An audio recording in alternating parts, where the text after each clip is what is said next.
Oh, welcome to another episode of The Growth Compass. Shout out to our sponsor, Senders. If you want to do cold email deliverability correctly and you're listening to this podcast, you know how to reach me. But without them, it wouldn't be possible to interview incredible people like Mr. Tom Doorley. What's going on? Hey, Blake, it's good to have a conversation with you today. I always look forward to sharing ideas about how companies grow. Growth is important. It's a way in which value gets created, and it's been my focus throughout my career, including as the founding chairman of Sage Partners, a group of us who believe that growth is that important. Yeah. So especially from that perspective, I'm really interested. So there's two things that I'm interested in exploring with you. The first thing is your own personal journey as an entrepreneur, starting a consulting business. Experiencing growth yourself, and then the second thing is experiences you've had with clients. So, but before we get into it, I'd like to go over at the point in which you decided to start your consultancy. Who were you? What experiences had you gathered, and why did you make that decision?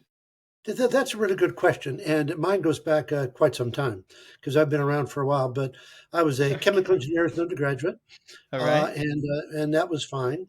But then all of a sudden, I decided I wanted to try business, and so I got an MBA in marketing from Columbia.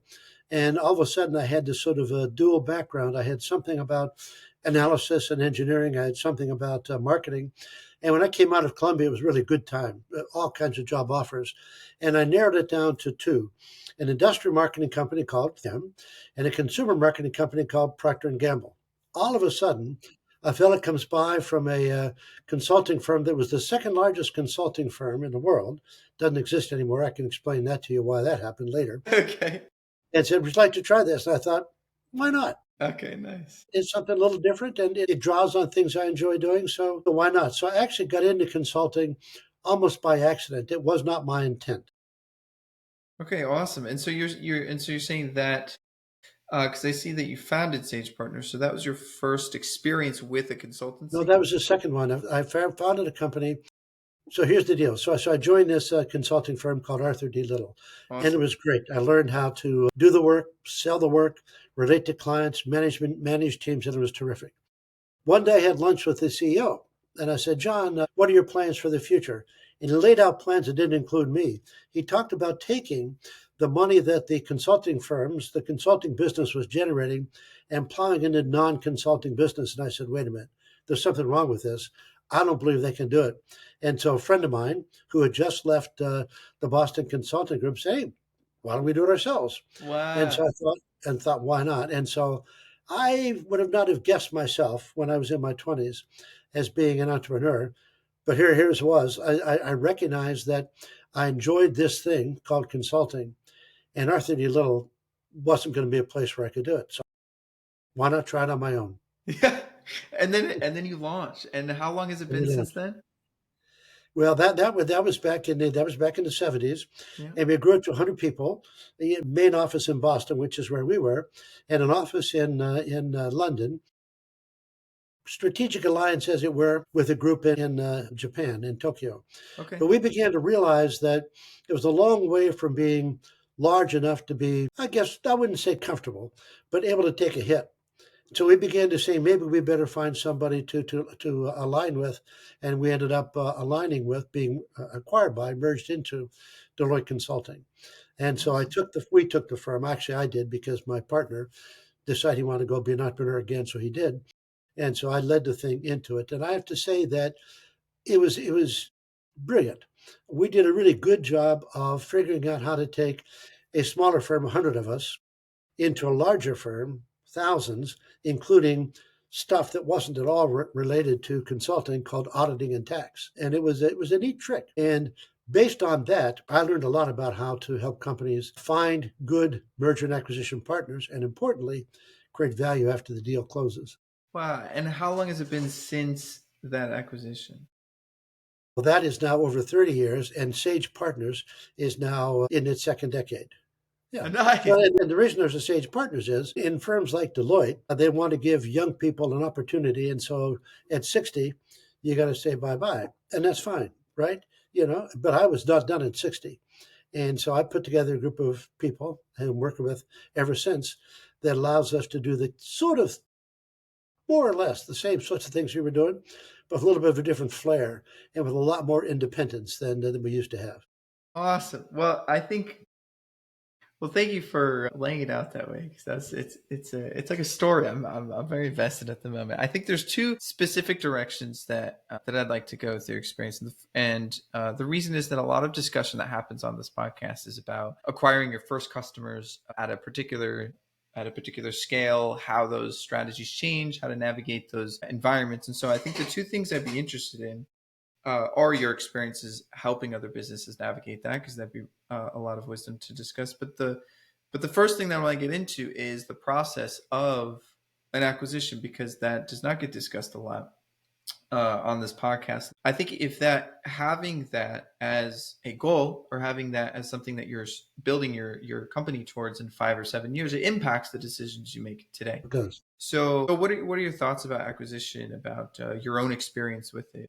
Sure. So first of all, if you understand that you're an entrepreneur, you establish your company, you're going to help it grow. And the question is how much can be organic and how much you can need help. Sometimes you need outside investors. They come with their own set of issues. Professional service firms, your consulting firms, don't usually need a lot of outside investment. So that's off. So then the question is, can you grow it on your own, taking the income you get from your clients, plowing some of it back into growth, hiring people, new offices, and all that sort of thing? Or is there a point where you need some help? And at the point we decided that we needed help was we looked around and there were some other companies doing what we were doing, but they were much bigger. The Boston Consulting Group, McKinsey and Company.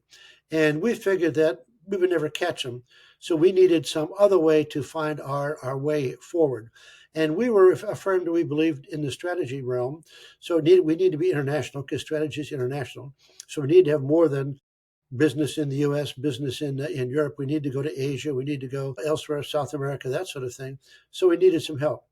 So you have to decide how you're going to grow. And if you are going to be the type of company that needs help, you need to find a partner. So you first approach it as saying, what would I need and where could I get it? And who are the types of companies that are already there that have the capital we need or have the infrastructure we need or the marketing prowess we need or whatever that can be helpful. So you start sorting out who they might be. And then you put together a story, why it is together we could make great music. And it's really important to not start off assuming that you're going to be acquired by somebody, or even that you're going to exit your company. So companies that start off by saying, "I want to build a company and I want to flip it in 5 or 7 years," they're doing the wrong thing. You have to be with the mindset of saying, "I want to build a company that lasts, an organization that lasts, an enterprise that lasts," and then you figure out what's the best way to do it. But the big trick in terms of a professional service or a people, let's just put it in this category, a people oriented firm is you have to make sure you know about culture and what's going to happen on what we call day two. Everybody talks about day one. Day one is the close. It's right after you have this big dinner and you all celebrate and, eat too much and probably drink too much and all that sort of thing. Okay, yeah. But day two is now that's all over and you got to make this thing work. The sooner you start thinking about how to make it work, the better it is. We had a client, not a big company, that was founder led in the software business. And we were helping them find two or three different, and we had lined up two or three different potential acquirers. One company, a larger software company called Trimble, came forward. They began talking about who would mentor the people, where people would sit, how things were organized before they put any money on the table. To me, that was a mic drop moment. They understand the importance of day two. And after that, we spent all our time focused on making a good deal with Trimble. And it's Gotcha. that sort of thing that's really important. Yeah. So when you were contemplating the Right, decision right. of an acquisition, you aligned it more so. Well, you framed it within the conversation of we. There are international markets that we need to expand into, and the most efficient way to do that would be to find a partnership. Is that true? Yeah. Yeah, yeah, that's right. I mean, it wasn't just international. We have scale in general. We were 100 Okay. people, and our competitors were several thousand. Yeah, yeah, yeah. And yeah, and we could have said, we'll be happy being sort of a niche player, but our clients at the time were serious companies, Kimberly-Clark, DuPont, Siemens in Europe, those sorts of companies. And we knew that in order to be credible with them over time, we need to have more scale. Understood. That's certainly true today. Whereas today there can be, sort of niche-oriented firms that do a particular narrow thing. But if you want to be helping the C-suite, the leaders of the organization, plot where they're going to go, you need to have more scale. So is that the type of consulting that you guys were doing, was mainly strategic, or was it more I additional? would put it in a category of strategy, and then as part of Sage, we added governance to it. Governance is how the board helps management do its work, and this is one of those things that is just really difficult. You have the problem of management wants to run the show. Of course they do. But you have to have, and in all organizations, you should have a group of people who look over your shoulder and say, have you thought about this? That's called the board of directors. And the board has this odd balance. You want to know enough to be helpful, but you don't want to micromanage. And so we have a concept we call the decision ready board, which helps companies bridge that gap, which helps companies and their boards figure out how to create value because a company will spend a lot of money with its board of directors. First of all, they compensate them. They fly them to places. They put them in nice hotels and all that sort of thing. And they put a lot of time and effort into creating the information for the board. And if you're not getting a return on that, well, that's ridiculous. Every investment ought to have a return, and boards should have a return on investment too. Oddly, unfortunately, most often they don't. Is there only a specific kind of company that has a board? Because I know a lot of startups, in any industry that does not have a board. Is it specifically for a particular type of company? Or how do you know when you should have a board or if you need one? Yeah, I mean, your first couple of days, perhaps you don't need a board, but Sure. you should have some folks that you might call your personal board of advisors that you can just call on, that you can ask questions of, and all that sort of thing. But pretty soon you start getting into new waters. You have a situation where you have one client, then you have more than one client, and now Yeah. things get complicated. But you start to make some money. What do you do with the money? Do you hire ahead of demand, or are you more cautious with that? All those sorts of things come into play, and it's really important. That's where we at Sage really come in because we have this little tagline that says, "We've been there, done that." We've run companies, we've advised companies.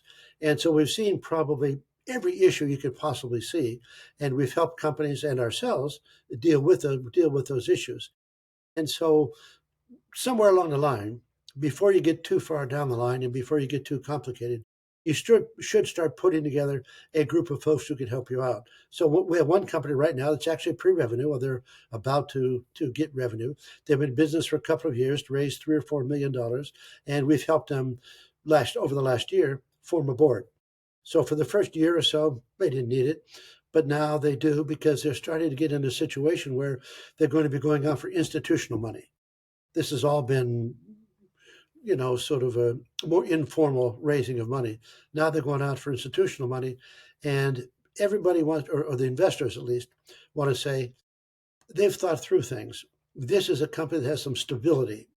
Obviously, they're still young, lots can happen, but they've got some advisors who can help them out, and that's really important. So I would say that every company needs it, and you need it at that point of which you, as the leadership team, kind of feel that it's getting out of control conceptually, not necessarily financially, right? Okay.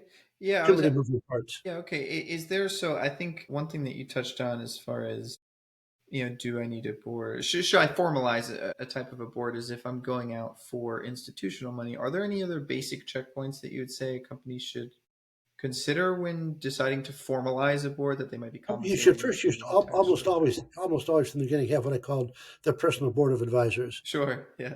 A few people who you can call up and ask questions of.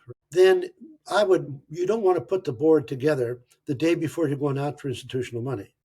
You want to put it out a year or more earlier than that so that the board is engaged, knows what's going on, and isn't, sort of confused.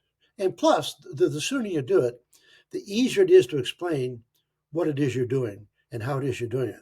But pretty quickly, things get complicated, and you build these relationships with customers that have a long tail, and it's good if you learned about that early as opposed to late, all that sort of thing. Yeah. Yeah. So I guess more generally speaking, it's just there should always be either a personal board of advisors to the founder or founding team, Yep. and then Yes. at some point it becomes a necessity to formalize those relationships. Yes, that's right. Yeah, yeah, yeah. And particularly if you are somebody who is early in your career, there are a lot of things that other people like us have seen that we can help you anticipate and deal with. And that area of experience is really good. And by the way, I did that with our company at Braxton. I had three people who gave me some advice now and again, and it was good. I had one really good piece of advice which I didn't take, which I should have, and that was a fellow who was who anyway, he was another consultant, but he was older now. He said, "Why don't you put together inside Boston, although today you wouldn't need to be that way because you have this technology that you could use that are in other people oriented businesses, but aren't competitors of yours, that you can talk about the problems you're having hiring people, finding clients, Hmm. creating your message, and meet with them for lunch twice a month or something, or breakfast, whenever." That was a really good idea. I didn't take him up on it, but I should have. And as long as they were sort of non-competitive, so we weren't giving away secrets to people who were Yeah, going to yeah, steal our lunch, right? It was a really good idea. Today, that can be done with Zoom, with Riverside, yeah, with yeah. all kinds of technology. But at the time, it had to be face to face. So Tom, as far as your experience working with all, been there, done that, working with all Sure, these yeah, yeah. Uh-huh. different situations, is there a particular industry that you would say you're personally attached to? Actually, that's kind of interesting. And the answer is perhaps there should be, but there isn't. Uh, I would say that I'm best at people oriented industries, but I have a lot of clients in the industrial manufacturing and consumer product sectors, which I Sure. mean, everything's people oriented, Yeah, but yeah. those are more based on some of my more successful clients have been in the that I've really created a lot of value for have been in the consumer segment and in the industrial segment, that sort of thing. Okay. What I've learned, and early on, it is probably a good idea to say, I'm really good at this particular thing and to be kind of narrow about it. But over time, I've bounced across all kinds of companies and all kinds of industries. And so I've picked up bits and scraps here. And so the concept of management transcends industry. The concept of strategy transcends industry. Now, of course, if you're going to make a bet on some new technology, whatever, you have to know what's going on there, right? But the basic principles transcend industry. Well, okay, cool. Because I guess what I was getting at was if there was a particular industry, particular problem as far as growth goes that you wanted to discuss, that'd be cool. But you touched on something that was interesting. We'll come back to that because there is a problem. But let's go. Okay, good, good, good. So Continue with your I'll save thinking. that. Yeah, I'll put that. All right, right, write it down. There you go. But so I'm glad that you brought that up because the first thing that we discussed was the conversation about acquisition or not, which does not get discussed a lot here.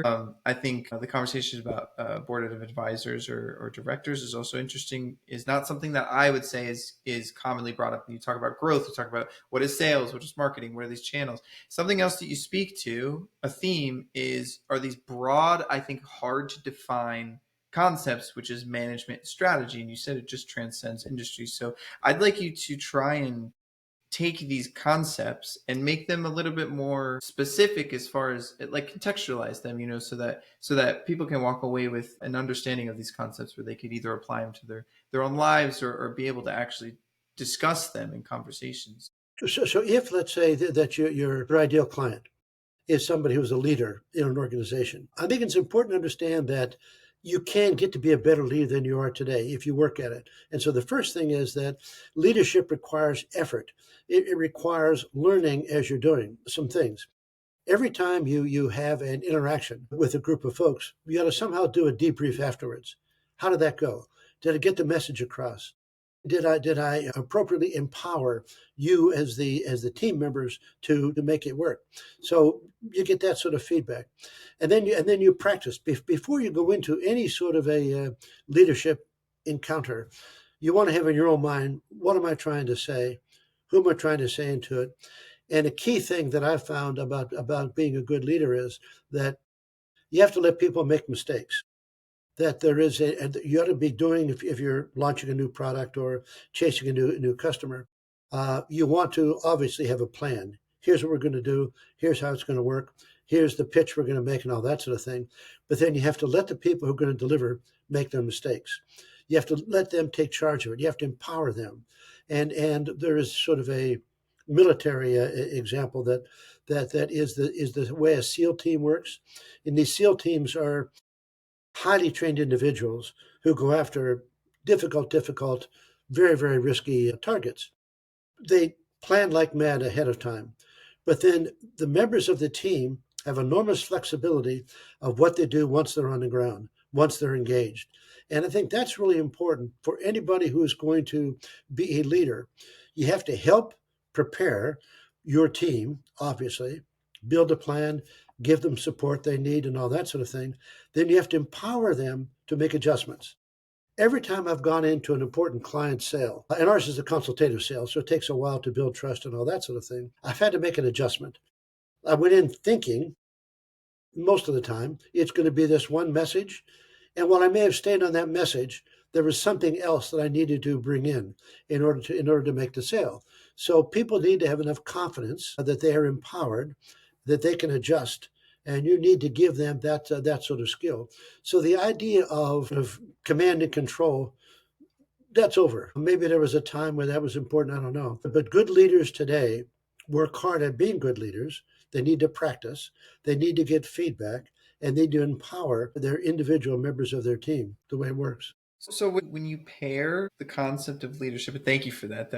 Yeah, that's true. That was awesome. So when you pair that with the idea of strategy, I think it can be very abstract because you're saying, okay, so we have a strategy and we want to be good leaders, but you just I think very well defined what it means, and you gave some tools to be an effective leader. And now what the question that comes to my mind is when you say the difference between preparing and planning and also supporting your team when you're executing, when you're running a business, and let's just make it simple. So say it's like 5 people and you have a product that's not like super innovative. So you're generating revenue and all of these things. It's how do you, over the course of a year, if that's the right way to think about it, how do you meter the tension between always preparing and then executing? Is it like you take 2 weeks to prepare and you're like, hey, we have a strategy for this quarter, we have a strategy for this month, like we're executing for 3 weeks and we're planning for a week, or how many do you have going on? That's where to me it gets muddy as far as strategy. Okay, And good point. Good point. yeah. So there are two pieces. There is strategy, and there is strategic planning. The strategy piece you do episodically, now and again. You step back and say, okay, what have we learned from the customers that we've interacted with? What have we learned about competitor pricing? What have we learned about all these factors uh, that we've picked up over time? And once in a while, you put those together and say, okay, what does that tell us in terms of what channel? What is our message? Remember, the important thing, the real simple thing, right? That everybody's trying to do when they're selling something is say, what is the problem I'm trying to solve for you, the customer? So identify the problem, and then I demonstrate that I've got a solution that solves the problem. But that changes over time, right?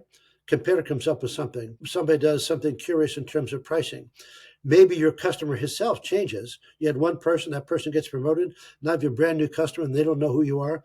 What do you do? So once in a while, not even annually, but maybe annually, you step aside and you sort of put your team together and you figure out what we need to change.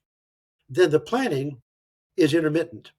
We lay it out, and then as things evolve, we make adjustments to it, but not the strategy, unless obviously something changes, like something comes out of nowhere that we didn't anticipate. That can happen. But assuming that's not the case, and you said it was a 5 person, a couple of Something simple, customers, yeah. not necessarily a technology nobody heard of, that sort of thing, that you make the adjustments on an ongoing basis. But the strategy itself is it's flexible, but it's laid out now and again.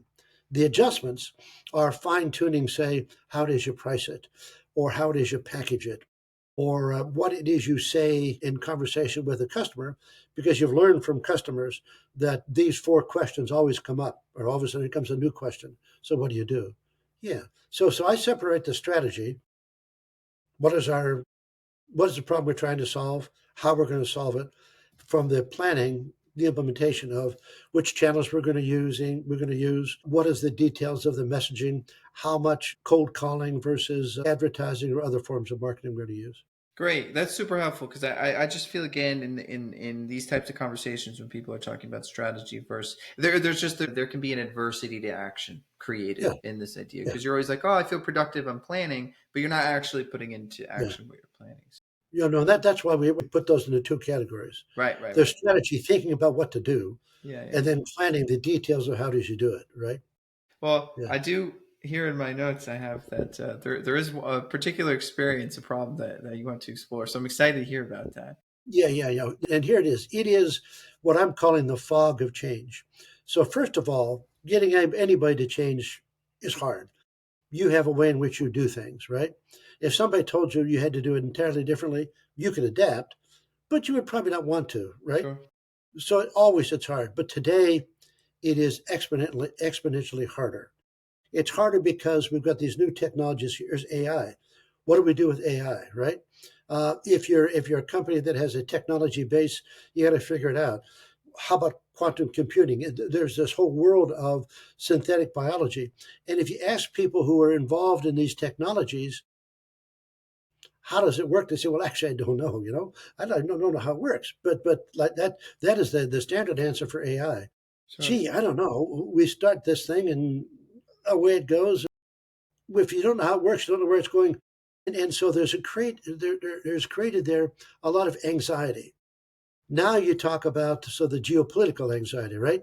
You've got two wars that we didn't have a couple of years ago. You've got the rise of China. You've got different politics going from perhaps one category. I don't want to sort of make one category is better than the other, Yeah. but from progressivism to populism, and it's hard and things are changing. This is something I'm sure you see a lot of, given where you sit, is the rise of social media. Finally, social media is it's found its place. Unfortunately, that's really disruptive because you get a small number of people, fringe people, with disruptive ideas and they make a mess of things. Yeah. Right. I call all of this the fog of change. And what you have to do with your organization is figure out, so what are you going to do about it? Some of it's at the personal level. So how am I supposed to react to all this when I don't know what's going on in terms of politics or climate change or something else? What do I do? And so the issue here is, how do you as a leader calm things down and sort things out? And this is good. And here's our basic message. It's a simple message, but it's complicated getting there. You have to have for your organization, if you're the leader, even if it's only 4 or 5 people, what we call the CEO change agenda, which says, okay, we're in the midst of change. We have to do these 3 things, 4 things, 5 things, but a small number of things in order to be successful. And you keep focused on that. And you say that no matter what happens, we're going to focus on these things. Now, there's a lot of detail that goes in how to do it, but there's an enormous level of comfort that people have if they think you have focus, if you have priorities. Back during COVID, we did a series of webinars and we had a great conversation. I led a conversation with a woman who was the CEO of a company called King Arthur. It was called King Arthur Flour at the time. They now called King Arthur Baking, not a big company, 400 or 500 people, whatever. And during COVID, she would have everybody on a Zoom call and they would have a conversation. She said, remember, here are the things we are doing. Here are the things we're working on. And we don't know exactly what's going to happen with COVID, but here's what we're going to do. And here's how we're going to try to extend our brand, that sort of thing. But she did something really important, which is kind of an addendum. Sometimes somebody would ask me a question I couldn't answer. As opposed to trying to come up with something, bullshit them, I didn't. I would say, I don't understand. I don't know that. The next time we're together, I have an answer for you. So there were 2 things that were powerful. She did have a set of things that allowed everybody to think about and focus. And there was a time there, you may remember, right? We assumed COVID would end, but we didn't know with how much Yeah. devastation, all that sort of thing, right? Right. Right. And so it was very, very upsetting. Should I take the shot or not? How soon should I get the shot? Should I wear a mask? Very confusing. So she tried to say, here are 4 things, 5 things that we are doing, and that we're going to stay with them. And then she had the honesty to say, you asked me a question I don't know. When I figure it out, I'll come back and tell you. And so right now we're in this fog of change. A leader needs to be able to say, I want to help you out. I want to help you figure out how to make it, right? And as a company, we're going to do these things. It is our agenda, and we're going to focus on this agenda. And if something happens, we need to change a piece of it, we'll do that. But let's clear away the fog. right? Let's clear away the confusion and stay focused and try to reduce the stress if we can. But I don't know about you, but you maybe, and you obviously, I have not yet grandchildren your age, but I do have children a little bit older than you. But I see through the eyes of younger folks concerns about, wow, this is a confusing world. What's going to happen? When I was in my 20s and 30s, I had a confidence that, and by the way, when I was at that age, there was all kinds of crazy stuff going on. Something called the Vietnam War. It wasn't a war; it was a conflict, right? In the United States, there was this huge upset about civil rights. There were riots in the cities. At one time, there were 200 cities in the United States that were in some form of riot, some sort of burning. But somehow, I thought we were going to figure it out. Right now, I hear a lot from younger people that say, "Man, I don't know if we're ever going to get out of this." Right? I don't know if it's ever going to work. But as a leader, you need to say, "We have solved problems like this before. I think we'll do it again." But we got to keep our heads about us. We got to keep listening. We got to keep reacting. But we got to try to figure it out because we need to. We need to. Well, Todd, the way you're speaking about this, it's getting me going. So I think it's related to my next question, which I'm excited for because it's really cool the way that you're describing this. So this is usually, coming up on time. This is usually how I like to end the episodes because it's really amazing what people like you have to say. As I'm curious, what it could be small, it could be something that's larger, but what inspires you? Yeah. Wow, that's really a good question. What inspires me? Well, I think what inspires me is first, I'm a curious person. And I get inspired by all sorts of little things, as well as big things. But I think that the big thing that inspires me is that you can look at all the disruption going on in the world, and you can ask yourself a question. Well, looks like we've reached the end of it here. There's no way out of this. The whole thing's flying apart. What are we going to do? Or you could say, oh wow, there are lots of pieces here that if we put them together properly, it could actually be a better world. Hmm. It could actually be a better world for us. We could, and there's a new book out called Abundance, and it tries to take a politics neutral point of view, and it kind of does. But the idea is, it says that scarcity is a choice. We've chosen to limit ourselves. Let's not limit ourselves. And then, can I throw one more book quote in? So I have a son who teaches Absolutely. my son teaches at Stanford, and he wrote a book called Assembling Tomorrow. Excuse me. Yeah, Assembling Tomorrow, which talks about how all these things, these technologies and all that sort of thing are flying around, but we actually have the ability to influence how they play out. And that's part of what excites me. That's sort of part of what inspires me to say that, there have been times in the world's life, right? And we are but a speck in terms of the Yeah. Yeah. whole evolution of things from prehistoric times to today. We're sort of a blip, right? And so it is unimaginable to me that this is game over. I see. I mean, so for example, AI is pretty interesting to me. I do a lot of writing. I do a lot of speaking. I always take the first cut, but I get a lot of information when I ask I use ChatGPT to help me out, and they say, I have something I hadn't thought about. So I don't find it as really creative, but it's good at shaping and crystallizing something. So that's really a good thing, right? I'm convinced that with synthetic biology, we're going to solve some of the problems of big diseases because we're going to be able to target things much better. So those are all good things, right? Those are all good things. We can Todd, mess it up, Blake. We can mess it up. yeah, but like you said, it is okay to mess up as long as we have good leaders in the We in want, we the want to mess it up small. We don't want to Yes. mess it up big, There right? you go. No Right, big right, right. mess ups, small mess ups, right? Well, Tom, man, this has been awesome. Thank you so much for coming by to not only share your expertise, but also share some Right, positivity because I definitely feel right. more inspired now than I did before I hope hopping on so. this call. So I hope thank you so so because much. one of the things I'm going to do at this stage of my career is play it forward. And if I did that with you, then this was worth the time. Well, thank you. And if anyone wants to get in touch with you, what's the best way to find you? T. Doorley at sagepartners.net. Got it. You can jump onto our website, which is sagepartners.net, and I'm there under the list of our partners. And you can, by the way, you can watch my podcast, which is called Focus on Growth: Sage Insights. There you And go. it's More about very growth. Come on. That's right. There's so much to learn. Well, as you Awesome. know, that's why you've got your tagline there. Growth That's is right. important, isn't it? That's Yes. absolutely right. Well, Tom, thank you so much. I look forward to the next time we can speak, and you have a great day. Great. Take care. Thank All you. right.